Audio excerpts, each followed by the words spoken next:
ప్రజలను నికరంగా వస్తే పెట్టుబడులు రావాలి కదా, కనబడతాయి కదా.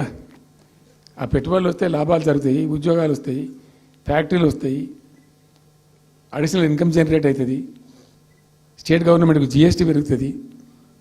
ఏం లేదు, పట్టిదే గ్యాస్. మొన్న వీలైతే చెప్పి 5 లక్షల నువ్వు కొంచెం తగ్గించి చెప్తున్నావు. నేను పేపర్లో చూసింది 575.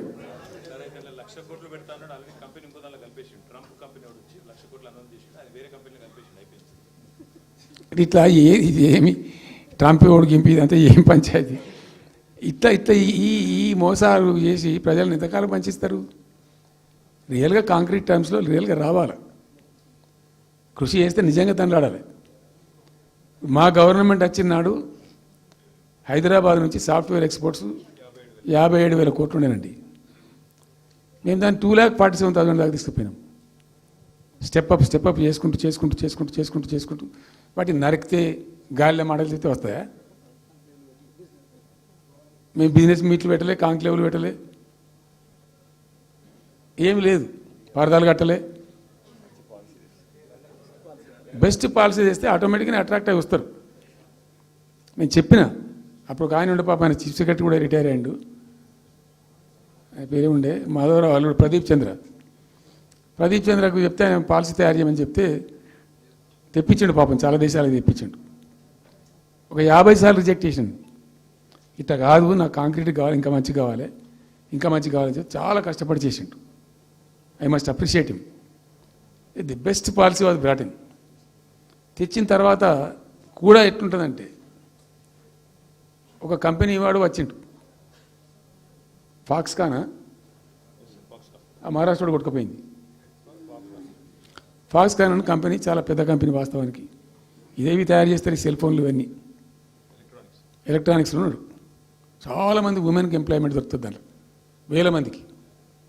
సరే వస్తే మనకు కూడా లాభం జరుగుతుంది. వాని ఎంబడి కూడా మస్తు దానిలో ఆల్మోస్ట్ వచ్చిండు, 90% వచ్చిండు. మీ పాలసీ బాగుందని అప్రిషియేట్ చేసి అన్ని చేసిండు.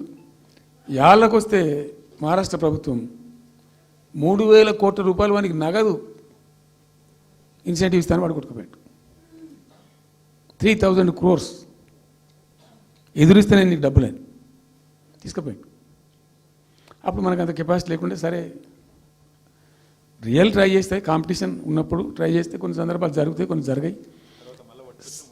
ఉన్నట్టు తెలుసు, కట్టండి కదా, నడుస్తుంది కదా, ఫ్యాక్టరీ స్టార్ట్ కూడా అయింది కదా ఆల్రెడీ. సో అట్లా రియల్ ఎఫర్ట్ చేస్తే కొంత జరిగేటువంటి ఆస్కారాలు ఉంటాయి.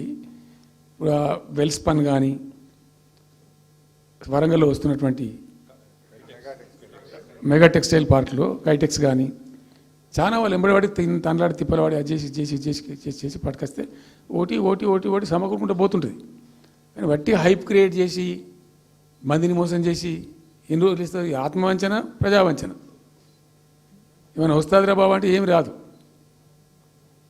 ఈ గ్యాస్ల ప్రజలను పెట్టి ఇప్పుడు ఇస్తాన 2,500 దిక్కులేదు మహిళలకు, 1,000,000 మంది మహిళలను కోటీశ్వర్లను చేస్తాం. కాంగ్రెస్ మంత్రులంతా ఒకటే పాట పాడు, ఏమి ఎట్లా చేస్తావా 1,000,000 మంది మహిళలను కోటీశ్వర్లను? నీ దగ్గర ఉంటేనా?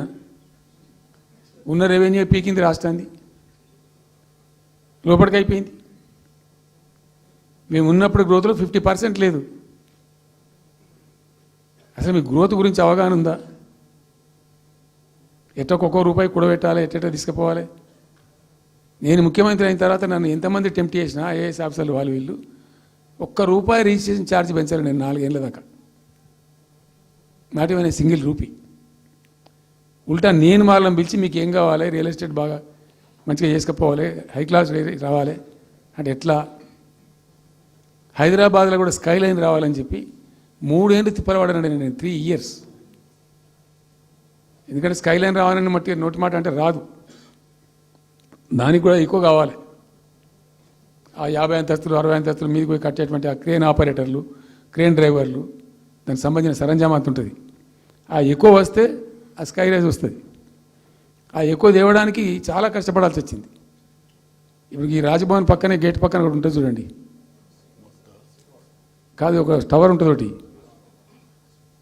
నేను అప్పుడు నేను పోతుంటే ఈ పునాది తీసిండు, మంచి స్పాట్ ఇది, వాటర్ ఫ్రంట్ ఉంటుంది హుసేన్ సాగర్. అతను చెప్పుండే మనం స్కైలైన్లో భాగంగా ఇద్దాము 50 అంతస్తులకు ఇద్దామని చెప్పి ఆగమంటే ఆయన ఎవరో రాజుగారు ఆగలే, ఆయనకి అంతకే కట్టుకున్నాడు పాపం. It took me 3 years to bring Skyline to Hyderabad. మేము ఒక పద్ధతికి పోయినాం, సిస్టమ్ చేసినాం, ఓపికతోని చాలా సిన్సియర్గా మంచి పద్ధతితోని వాళ్ళతో డిస్కస్ చేసుకుంటూ మాట్లాడుకుంటూ ఒక క్రమ పద్ధతిలో పోయినాం. గట్టుంటుంది పద్ధతి. కానీ 4 ఫీజు తీసినాం. 4 10% ఏదో ఫీజు ఉండి తర్వాత ఆర్డీఓ ఆఫీస్కోవాలి సార్, ఈ ఫీజు ఏమో కానీ ఆ ఫీజు ఎక్కువ అవుతుందని వాళ్ళు చెప్పిండ్రు. అది తీసేవతల పడేసినాం. అది తీసేసినాం. ఆర్డీఓ దగ్గర పోయే అవసరం లేకుండా కూడా చేసినాం. ఇప్పుడు అదొక ఫీజు. ఆ ఫీజుతో ఏమైంది, ఆయనతో బీకింది. హైదరాబాద్ రియల్ ఎస్టేట్ గంగల కలిసింది.